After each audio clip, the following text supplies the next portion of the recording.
मैं पटना बिहार से अमिताभ कुमार दास। आज मैं जिस क्रांतिकारी की वीर गाथा आपको सुनाने जा रहा हूँ, उस महान क्रांतिकारी का नाम है मास्टर सूर्य सेन। साथियों, जैसा कि इनके नाम से ही स्पष्ट है, सूर्य सेन एक स्कूल में मास्टर हुआ करते थे और वे चटगांव शहर में रहते थे। चटगांव शहर उन दिनों हिंदुस्तान का हिस्सा था, बाद में ये पाकिस्तान में चला गया और आजकल ये बांग्लादेश में है। चटगांव शहर कर्णफुली नदी के किनारे बसा हुआ है और एक बड़ा व्यावसायिक केंद्र है। तो मास्टर सूर्य सेन वहीं के एक स्कूल में पढ़ाते थे और अपने छात्रों में बहुत लोकप्रिय थे। इनके विद्यार्थी इन्हें प्यार से मास्टर दा कहते थे, यानी कि वो शिक्षक भी थे और विद्यार्थियों के बड़े भाई भी थे। तो ये बात सन 1930 की है।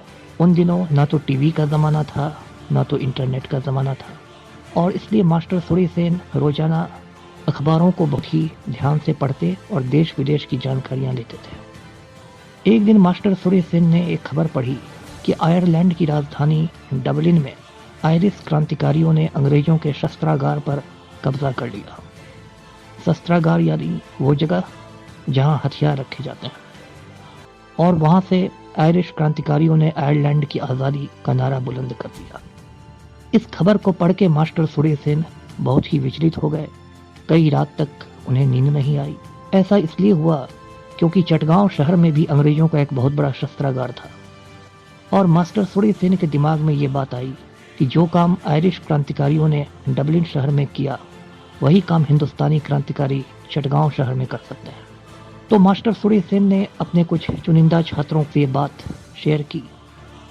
उन छात्रों में भी बहुत जोश आ गया। वे सब 16-17 साल के नौजवान थे और उन्होंने भी मास्टर दा के साथ इस योजना को सहमति दे दी।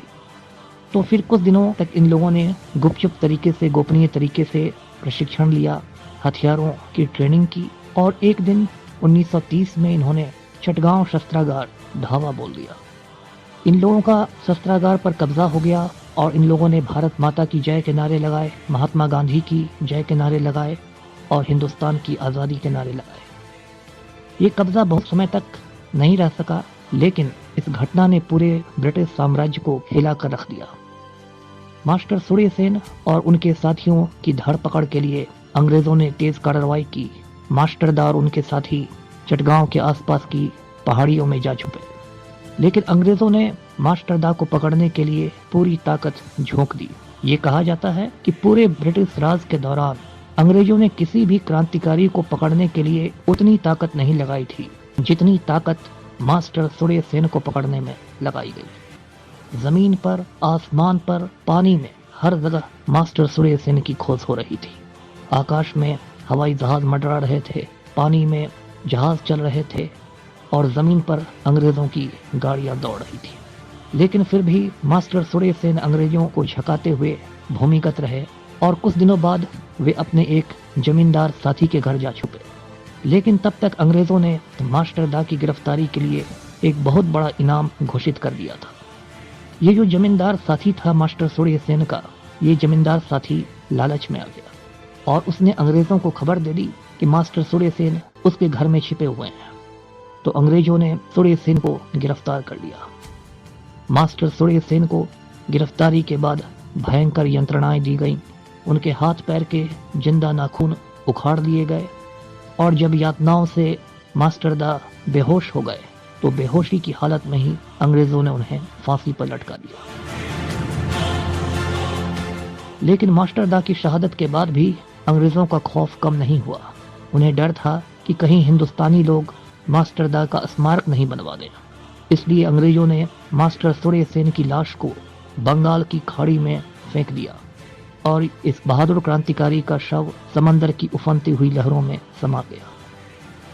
वो जो लालची जमींदार था, उसे भी अपने लालच की सजा मिल गई, क्योंकि जब मास्टर सूर्य सेन के साथियों को पता चला कि उसी जमींदार ने मास्टर दा के साथ गद्दारी की है, तो उन साथियों ने तलवार से जाकर उस लालची जमींदार की गर्दन को उड़ा दिया और इस तरह वो लालची जमींदार अंग्रेजों का इनाम हासिल करने के पहले ही मौत के घाट उतार दिया गया। साथियों, मास्टर सूर्य सेन की कहानी पर 3-4 साल पहले बॉलीवुड में एक हिंदी फिल्म बनाई गई। फिल्म का नाम है खेले हम जी जान से। फिल्म ज़्यादा चली नहीं, लेकिन यदि आप में से कोई श्रोता उस फिल्म को देखना चाहे तो उस फिल्म को देख के मास्टर दा की ज़िंदगी का बहुत कुछ अंदाज़ा लगाया जा सकता है। मास्टर सूर्य सेन की ज़िंदगी पर एक और बहुत अच्छी किताब आई है। अंग्रेजी में एक किताब है जिसे देश की वरिष्ठ महिला पत्रकार मानिनी चटर्जी ने लिखा है।